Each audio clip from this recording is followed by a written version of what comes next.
Welcome in, Dan K Show fans, and welcome back to the number one show in all of junior hockey based on whatever metric, you think you decide you want to kind of challenge us on. We've faced our challenges early in the season as a show, but we are ready to rock and roll. We've got a pretty good set of content under our belts. We've done our first power rankings, which came out last week. If you're watching this, we've also just done our first quarter poll, all Lucas J, all Dan K Show teams in a couple of different leagues. So you have to go check that out on social media. But I would be remiss if I didn't bring another man into the show. Man who usually opens the show, but in his most gracious and humble ways, has allowed me a shot at the driver's seat. It's Dan K. Dan, welcome to the show. Sorry, I'm just out of the car and I didn't really take time to think through an open. And you had scripted out the show so kindly, wonderfully, and gently this week that I figured I'd let you open it. Let's get the energy going here, Lucas. We are playing hockey around the US of A right now, throughout Canada, all around the world, and it is hockey time. Let's take a dive away from the real world, all the things going on, and let's talk about the great sport of hockey, because that's what we do. And Lucas, it's Dan K mess around time. I gotta imagine there's something going on in your world. There's something cooking right now. Is this going to be hockey centric this week in the Open? Is this going to be a little away from the ring? What are we talking about this week? It's gonna be away from the rink. This episode is being recorded on Tuesday, October 29th, game 4 of the World Series. You're watching it on you're watching October 31st, Halloween, which means the Yankees have already been eliminated from World Series contention. This one hurts. It feels tough to watch a team just absolutely decide to not hit a baseball. It feels rough to watch Aaron Boone constantly mismanage a team.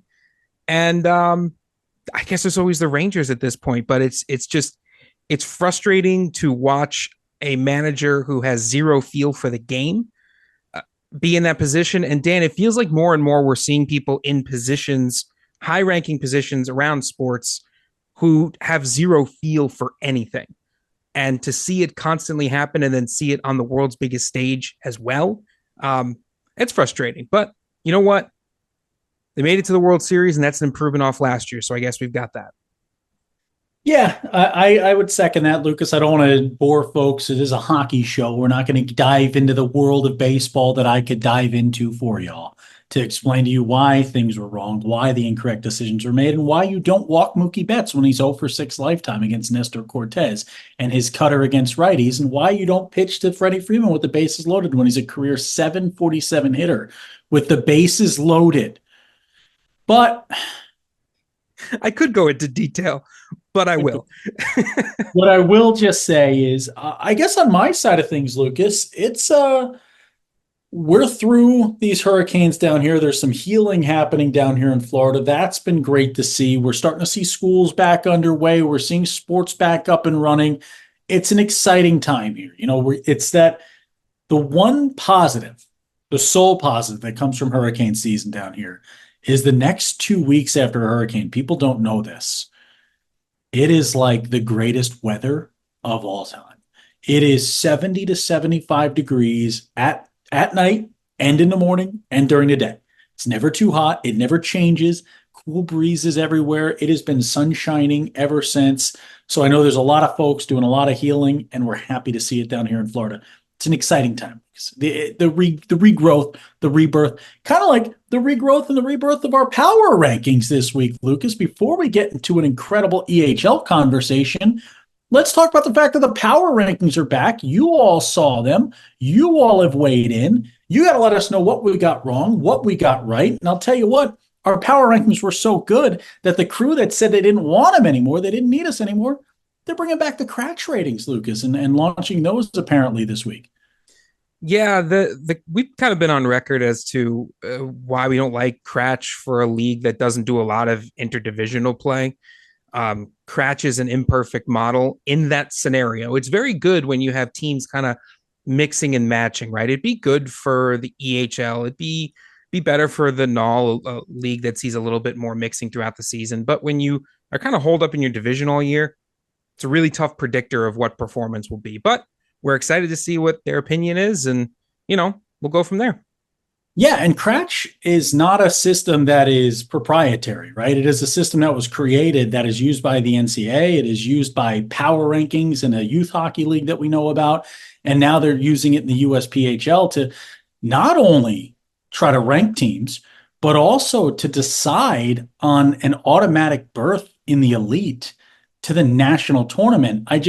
To have an imperfect number, to have a number that people argue doesn't even work in the NCAA where it was built and intended to be used, and to use that on a league the size of the USPHL with all the things that I could give you all a list of what would go wrong with it and why it goes wrong. It'll be interesting to see, but you can continue to tune into the Dan K Show, the most correct power rankings, specifically in the Premier and Elite. 9 of 10 predicting elite champions over 10 years, and 7 of 10 predicting premier champions over 10 years. Those are two people who understand the league and are not too big and too rich to understand each and every owner's plights around the country. You're great people. We love y'all, and we love USPHL hockey. But Lucas, what do I love more than USPHL hockey this week? The EHL, not just taking on college teams in their college showcase, but beating college teams. Tell the folks about it. Yeah, it's time to go to school here. And for the EHL, they definitely took some teams to school. And again, we had a great interview with Commissioner Neil Ravin, and he talked very correctly about how, it's not about the final score. It's about the recruiting that takes place. It's about building relationships with schools.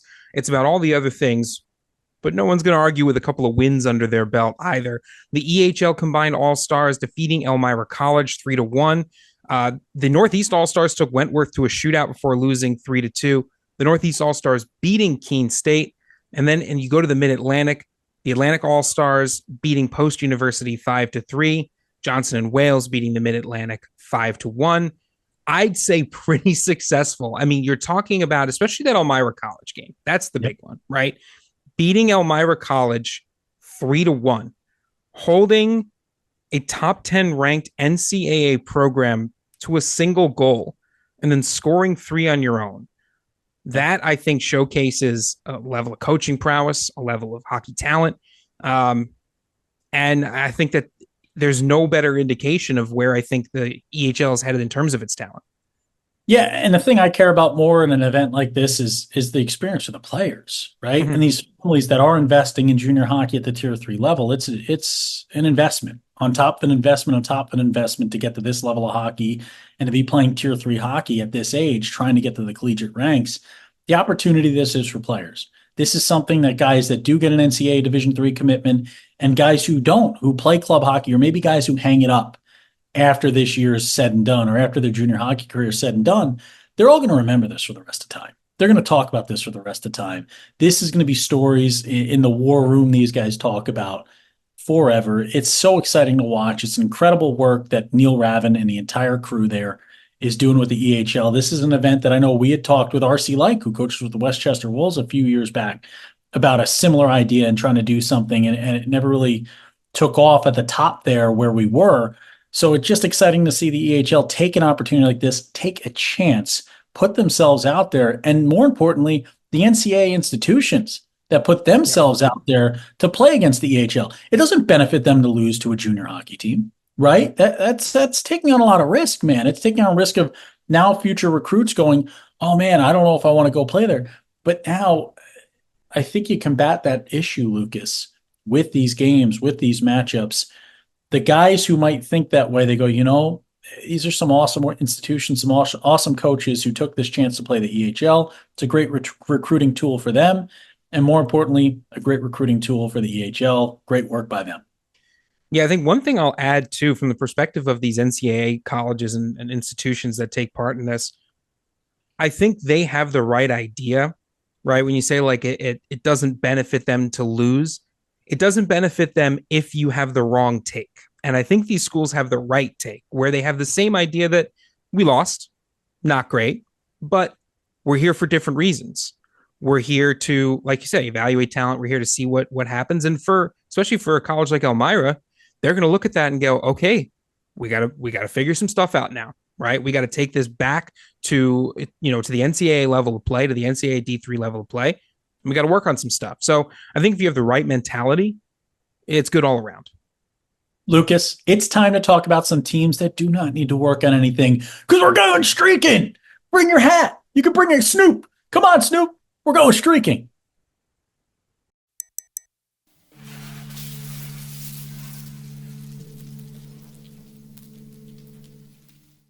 Well, Dan, I hope you've been doing your sit ups and your planks because it's time to go streaking. And I know I certainly haven't. So maybe we'll just stick to hockey then, I think. Let's talk about some teams that have gone on some streaks in the last couple of weeks and months from a couple of different leagues. Now, you start with the North American Hockey League. There's not really a ton of streaks there. You've got some short losing streaks, some short winning streaks, 2, 3 games at best. We're not focusing on those right now. These teams in the Null, they are going to war every single week, every single weekend. But let's go to the EHL, the league we just mentioned. And Dan, a couple of interesting things here. The New Hampshire Avalanche, the New Jersey Bears are on some win streaks, 7 regulation wins in a row for the New Hampshire Avalanche and 11 regulation wins in a row for the New Jersey Bears. But a team that has 7 wins in 7 games, the Boston Junior Terriers, a team that was sort of on the bubble for the power rankings, but also sort of not. I mean, they just seem to have surged in the last couple of weeks. Yeah, Lucas, this is what junior hockey is all about, right? You get these, it's about development. And when you have a good coaching staff, when you have a good development team behind the scenes, you tend to see you go out at this level and you get players that you see they are good, but you know you can get them to great, right? You can elevate their play by them coming and playing for you. That's what this level's supposed to be about. And when you see a story like the Boston Junior Terriers, that's what they're accomplishing, Lucas. And we look at this roster right now with the Terriers leading the way. It's Kenny Thurston, 5 goals, 8 assists, 10 games played. Then you go to Cam Gwatkin. He's got no goals. This guy's a pass getter extraordinaire. 9 apples on the season. Call him Johnny Appleseed all year long. Dan Cardozo, 6'2" and 8. Nathaniel McFarland, Joey Pankowski. Joey Pankowski sounds like the guy that starts a pan pizza restaurant called Pankowski's Pan Pizza. Joey Pankowski absolutely tearing it up right there. And more importantly, we go between the pipes right now. In net, Aiden Pierce, little slow start, heating up of late, 4-3 in net, a 3.14 goals against, a 9.15 saves percentage. I like this roster in Boston right now. I think the Terriers are going to be dogging opponents all year long. Yeah, and for the Terriers, I mean, you look at the teams that we had kind of on the back end of that power rankings, Hockey Club Rhode Island or the New England Wolves. You and I kind of battled on those two a little bit. So there's some flexibility at the bottom of this power ranking. And if the Terriers keep going, they could be barking up that power rankings tree. In the USHL, the Madison Capitals have 6 regulation wins in a row. The Fargo Force with 5 regulation wins in a row.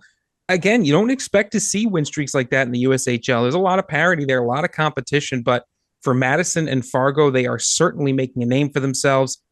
The big one, Dan, the USPHL Premier. There are a lot of streaks happening in the USPHL Premier. Some teams who were up on our power rankings, some teams who were not. Let's start with Vernal. 11 wins in a row. The Fort Wayne Spacemen, 7. The Metro Jets, 9. Their rivals, Toledo, with 6. The Montreal Black V's at 8. And our buds down in Bold City haven't lost in regulation in 9 games. So you look at some of these teams and some names you recognize and some names, especially between Fort Wayne, Metro, and Toledo, that are geographically essentially right on top of each other. Yeah, before we go USPHL, I do want to mention New Hampshire Avalanche. You did say 7-game win streak. 4-1-0 Will Seagrave, a 109 goals against in net, 9.56 saves percentage, 2 shutouts. Alex Gerard, his second-hand man, 5-0-0, 134 goals against, 937 saves percentage, and a shutout. Those two have been incredible. Let's go, though, first to Vernal. We'll go Vernal, then we'll go Bold City. I want to talk these two the most here. This Vernal team was a leave out in our last power rankings. And the argument from a few folks was this team's undefeated, haven't lost yet, huge goal differential. Why are they not in? And this is a perfect example kind of looking at strength of schedule, cross play, right? How many times have you played outside the division? Vernal right now kind of on an island with this schedule in the early going. We haven't had a chance to see iron sharpen iron with this Oilers squad. This is a skilled squad, though. I think this squad has an opportunity to win every game this year. I think that is not outside the realm of possibility. Dominic Greismer, Jurgo Schwartz, you got Casper Pojala, Presley Toth has been a guy who I've loved since he started off in Vernal. He's got 5-11 in the early going.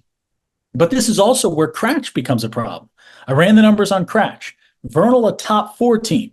Either our power rankings are very, very wrong, having them at number 12, or KRACH might be unable to look at a team that's only played inside their division in a league of 60 plus and has issues contabulating that, to make up a word.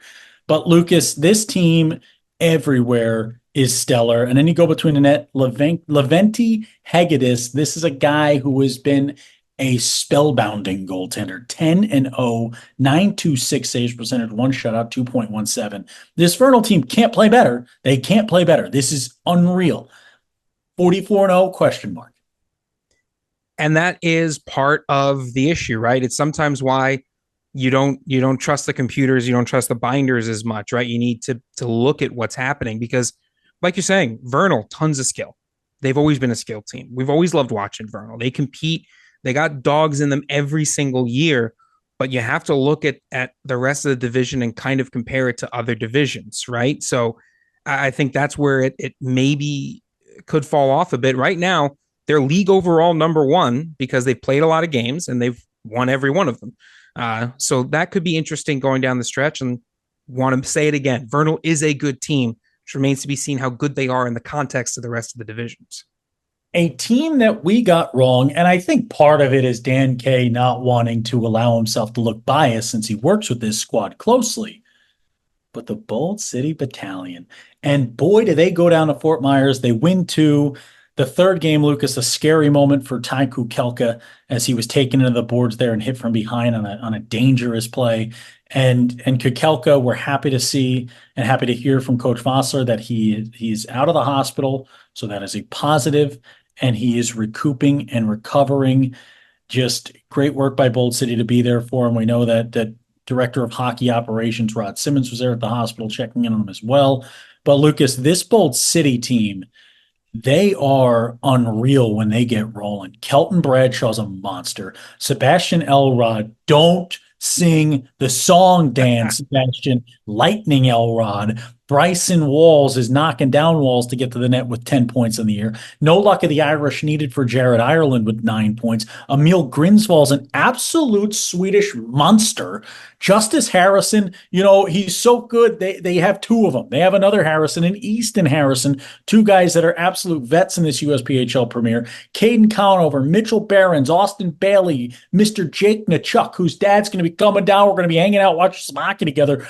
This team is unstoppable. It's unrealistic. Camden Winters with the size. And more importantly, when you have a goalie as a coach, you have a goalie who's pretty good. How about 2 goalies who are really good? Raymond Thompson, 2-0, 1-1 on the year, a 1.88, a 9.49, and Evan Stringer, 4-1-1 on the year, 2.31 goals against, 9.18 saves percentage. They got 2 shutouts on the year. This team can stop the puck, they can play defensively, and more importantly, they can score it when they get going. Speed and skill and space can kill anybody.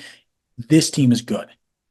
And really the only thing keeping them out of first place is the fact that Tampa Bay Juniors have 3 shootout wins and the Bold City Battalion have 2 overtime losses and a shootout loss, right? That is the difference. The other difference I'm seeing just comes down to some simple math. 10 games played, 31 goals for, 23 goals against. Roughly speaking, that's 3 goals for, 2 goals against a game. That's too tight of a differential in Florida, right? That is where you get those overtime losses and shootout losses. They're letting opponents hang in there. They're not taking advantage of opportunities. And I think Coach Vossler has said that, his guys have had opportunities and they just haven't found the right bounce yet. And I think over 44 games, 45 games, that's something you'll start to see a little bit more. So for Tampa, if the Strokes are smart, they are looking down to Jacksonville for their nearest source of competition. Hear me now.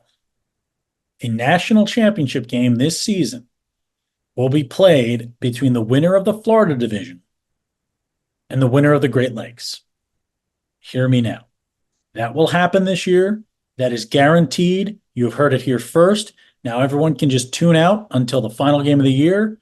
Florida, be Great Lakes. Hear me now. Tremble before my way too early predictions. Don't tune out. Or if you want to tune out, just keep watching the Dan K Show. We'll stay tuned in for you. We'll keep you locked in. We'll keep you up to date with the most recent, most important information at all times. Dan, anything else that you want to fire away about any of these win streaks before we kick it to our last segment? No, I'm just looking for my bell. Oh, I found it. You need a prop? Is that why you're disrupting the show? Oh boy, he's got it. Hear me now. I don't know. Let's go to the empty net.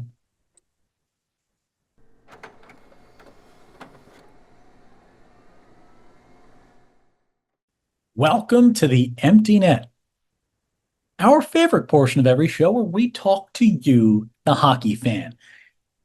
Talk to us, reach out to us, just like these folks, and let us know what you want to hear, the answers you want, the questions you have, the chirps that you want to throw at us. Fire away with them in the words of, I think, Katy Perry. Bulletproof? Is that Katy Perry? It is bulletproof, yes. Number one, Loic Drapeau. Let's not get into Katy Perry. Let's get into Loic Drapeau, giving props, Lucas, for the French on the graphic this week for the power rankings. C'est incroyable. Bonjour. Yeah, love to get. I was kind of hoping that the French would go noticed. I'll be honest, wasn't able to translate it myself. I don't remember how to translate, but I remember what French sounds like when it's translated. So I think that helped a little bit, being able to kind of is you take like a word, yeah, and then whatever language that word's in, you just put it in another language. Yeah, just put it over there. I remember the syntax of French, so that helped a little bit. But thank you to Loic, thank you to the Montreal Black Bees for giving us props on that. We try our best. We also had Tanner reach out to us a couple of days ago. Said no invite on the fajitas. Then when we invite him to fajitas, he turns us down. Sad. Tanner, of course, the MMA fighting assistant coach or associate head coach, sorry for the demotion, of the Bold City Battalion. Tanner, unable to join us for fajitas because he's just not chill enough, not the vibe, not able to go with the flow. Basically what happens, folks, at the end of every Bold City call this year for Dan K on the broadcast, I will be ending it with a different famous call, but substituting the word fajita into said call. Do you believe in fajitas? Yes. Al Michaels, miracle on fajita ice. But that is because head coach Rhett Vossler, Lucas Jones, and myself are in a hobbyist group that we have created called the Fajita Boys. The Fajita Brothers, the Fajita Squad. If you would like to be a part of this group, if you'd like to be a part of this, please, you can DM at the _NK show and give us the reasons why you think you should be a part of the Fajita crew.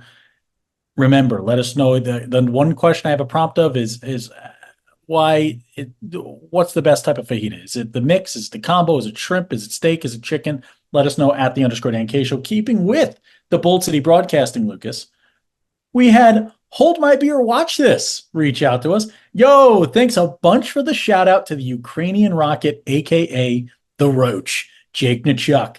Glad to see you're doing commentary there, Dan. Coming from Canada for a visit out there next month, and I know how to buy an adult beverage. Thank you so much to Mr. Chuck there. I'm glad you're enjoying watching. You can remember to tune in to Dan K Show calls all year long in Jacksonville. More importantly, Lucas, Friday night, I'm serving as the Tampa Bay Juniors play-by-play man. 5:15 for the Elite, 7:45 for the Premier. Bold City Battalion taking on the Tampa Bay Juniors, and I will be fair and unbiased to both sides unless Bold City wins, then I will be doing a fajita call. It will become a home broadcast for 5 seconds. It is interesting because I just had to do I'm extremely privileged to be able to be the broadcaster and technical director for the Westchester Wolves. But I did an NCDC game against our bud, Coach Jim Henkel. It was a bit of an unofficial battle of the buds, and it was tough to be the home broadcaster. But it's great getting to work with some of these teams specifically around the country. It's a lot of fun, keeps us involved in the broadcasting gig until we get back together for some events in the towards the end of the year, Dan. Yeah, one day, Dan and Lucas, co-commissioners somewhere. Who knows? We'd love to be. Let's put that out into the hockey world and let everyone watching know that we'd love to work with you. We'd love to promote your players, and we're excited. Keep watching the NK Show. Lucas, parting words. I just love this mug. I've broken this mug 5 times and replaced it 5 times. Pier 1 imports. Don't even know if they're open anymore. This one can't break. When Dan K's at, I'm like, it's always hockey night.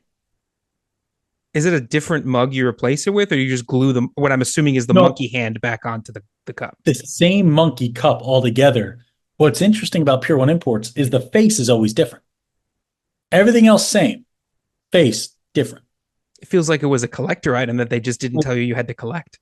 I had one that was a grumpy monkey. I had one that was like a surprised monkey with his mouth open. I had one that was like a frowning monkey. And now this is kind of just an inquisitive monkey. But the hand's always on his head no matter what. Mm-hmm. And then this is always the handle. Truly incredible. Pier 1 imports, if you're still around, sponsor us.